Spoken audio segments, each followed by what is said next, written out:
haunting lines by Eric Clapton not only show the deep grief, but also depict a life-changing moment that shapes Clapton's life in another direction. Eric Clapton is one of the most influential guitarists of all time, who has enjoyed the perks and privileges of fame for a good 5 decades. Rock and Roll Hall of Famer Eric Clapton, aka Slowhand, has thrilled the generations with his iconic music and exceptional guitar playing techniques. Rolling Stone ranked Clapton the British icon number 2 on its list of the all-time best guitarists, following Jimi Hendrix. The megastar has released several solo hits and remained a member of bands like the Yardbirds, Blind Faith, Cream, and Derek and the Dominos.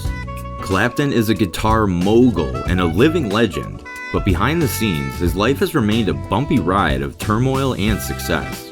From childhood traumas to adulthood miseries, and family troubles to the pinnacle of fame, Clapton's story is a cocktail of autumns and springs. Let's look closer at the complexities of fame and unveil some exciting and unpleasant facts about his glittery life. Eric Clapton was born on the 30th of March 1945 in Surrey, England, to a 16-year-old Patricia Clapton and Edward Fryer. His father was a soldier who left home for World War II before Clapton's birth and returned to his hometown, Canada. Clapton grew up in an erroneous relationship, believing that his grandmother and her second husband were his birth parents, and assumed that his biological mother, Patricia, was his elder sister. Soon after Eric Clapton's birth, Patricia married another Canadian soldier and left Clapton with his grandparents. During his childhood, Patricia returned home, but the event traumatized Eric, turning him from a model student to a shy, artsy loner. During his early teenage years, Clapton loved guitar and rock music. He received a guitar as a birthday present, but poor Clapton assumed that playing guitar was never his piece of cake, as the cheaper, low-quality guitars were hard to play. Fortunately, he encountered some good peers who rejuvenated his passion for guitar. After leaving high school later in life, Clapton became known in his social circle for playing excellent notes. At 17, he joined his first band, the Roosters, and stayed with them for 2 years. Later in 1963, he joined the Yardbirds and the Blue Breakers, where he adopted a distinctive style and became one of the most talked about guitarists in the British music scene. A guitarist from Yardbirds, Chris Dredgen, used to say that Clapton broke numerous guitars. Whenever he broke any guitar string on stage, he stayed there and replaced it following a brief pause. The English audience used to wait with a slow hand clap. This scene gave rise to the pun Slowhand, which became as famous as Clapton's music. Climbing the stairs of fame, the guitarist, yet to be the guitar mogul, abruptly left the Yardbirds and joined John Mayall and the Blue Breakers, only to quit a few months later. He later joined a band in Greece called the Glands, but fate played havoc here, and the prominent band members had a car crash. The accident scattered the group, and with an on and off appearance, Clapton left the Blue Breakers in 1966. Leaving the Blue Breakers might be the life-changing decision for Clapton, as another adventure was waiting to offer him a ride of success. Clapton got an invitation from Ginger Baker to the newly formed band Cream, which introduced Clapton to the Americans. Cream introduced Clapton as a singer, songwriter, and guitarist, and he became popular among Britons as the leading guitarist. 1967 was the year Clapton found a revival Jimi Hendrix, an acid-infused guitarist whose entry into the top-notch category affected Clapton's career. During his time with Cream, Clapton painted a Gibson SG guitar, the Fool, a psychedelic fantasy. The guitar was used for most of Cream's performances. Within 2 years, Cream became an influential success, selling millions of records around Europe and America. The US hit singles Sunshine of Your Love, White Room, and Crossroads became word of mouth, which adulted Clapton to new heights of popularity. The supergroup Cream could not enjoy success for longer, as drug abuse and related issues gave rise to several discords among them. The group disbanded due to conflicts and tensions, which impacted Clapton's career with a stony blow. Clapton took another ride and joined George Harrison, with whom he played guitar solo for the record While My Guitar Gently Weeps. Harrison included Clapton in many of his solo records, but alas, Clapton could not get his share of bread and largely remained uncredited. Clapton's personal life starkly contrasts with the good times he enjoyed in the music business. His life is a cocktail of troubled relationships, drug addiction, and losing part of his heart, his son. After having a strained friendship with Harrison and Clapton's breakup with Domino's, he left for his Surrey residence. Loneliness came with a curse, and Clapton, to cope with his depression, nursed a drug addiction. During his concert in New York in August 1971, he went unconscious on stage and was later revived to finish his performance. In 1973, another concert was arranged for him called the Rainbow Concert to help Clapton get rid of his addiction. The romantic life of Clapton was another factor adding misery to his hurricane of challenges. In 1974, Clapton started living with Harrison's ex-wife Boyd and left heroin, but gradually became an alcoholic. He also formed a low-key band with which Clapton recorded multiple songs. I Shot the Sheriff became Clapton's first #1 hit. In 1982, Clapton checked in at the Hazelden Treatment Center in Minnesota. During this flight, Clapton took multiple pegs as he feared that he would not be able to drink again. Clapton, in his autobiography, revealed that, "In the lowest moments of my life, the only reason I didn't commit suicide was that I knew I wouldn't be able to drink anymore if I were dead. I was the only thing I thought was worth living for, and the idea that people were about to try and remove me from alcohol was so terrible that I drank and drank and drank, and they had to carry me into the clinic practically."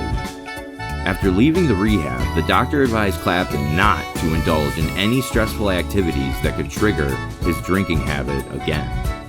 But wait, alcohol's addiction was more loyal to him than any other thing in his life, and it happened again. Clapton was once again addicted to alcoholism. In 1987, he joined Hazelden Treatment Center again. After staying there for months, he began working on his next album despite the doctor's advice. Tom Dowd made Money and Cigarettes. He chose this name because he thought it was the only thing he had left in his life. Since then, he has remained sober, produced several albums, and performed for charity causes.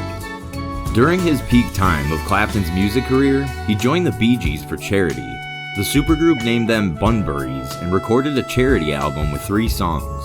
The song Flight, No Matter How Long, was played in the 1988 Summer Olympics album and went #8 on the rock music chart. In 1989, another album, Journeyman, added hype to Clapton's success. The album covered songs incorporating various music styles including blues, jazz, soul, and pop. The song Bad Love was proven a golden sparrow for the rock star, eventually winning Clapton a Grammy. Everything was going smoothly when, in 1990, Clapton had a punch from fate. In August 1990, fellow guitarist Stevie Ray Vaughan, who was touring with the group, met his Eternal in a helicopter crash between concerts.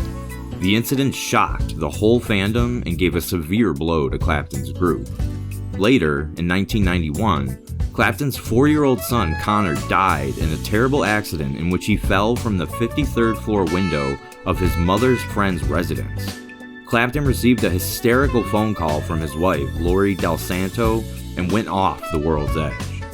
To cope with the most significant loss of his life, he kept releasing his songs, and according to him, the music offered a great deal of healing for him. The event marked a turning point in Clapton's life, influencing his path towards sobriety. He expressed his grief in the song Tears in Heaven and received 6 Grammy Awards for the song. Surprisingly, the album reached #1 in Billboard 200 and sold over 10 million copies in the US. The album also went 4 times platinum in the UK and also took the Best Male Video title by MTV. In 1992, Clapton won the Ivor Novello Award for Lifetime Achievement from the British Academy of Songwriters, Composers, and Authors. In 1996, Clapton once again had a romantic relationship with singer and songwriter Sheryl Crow, and both performed in concerts together.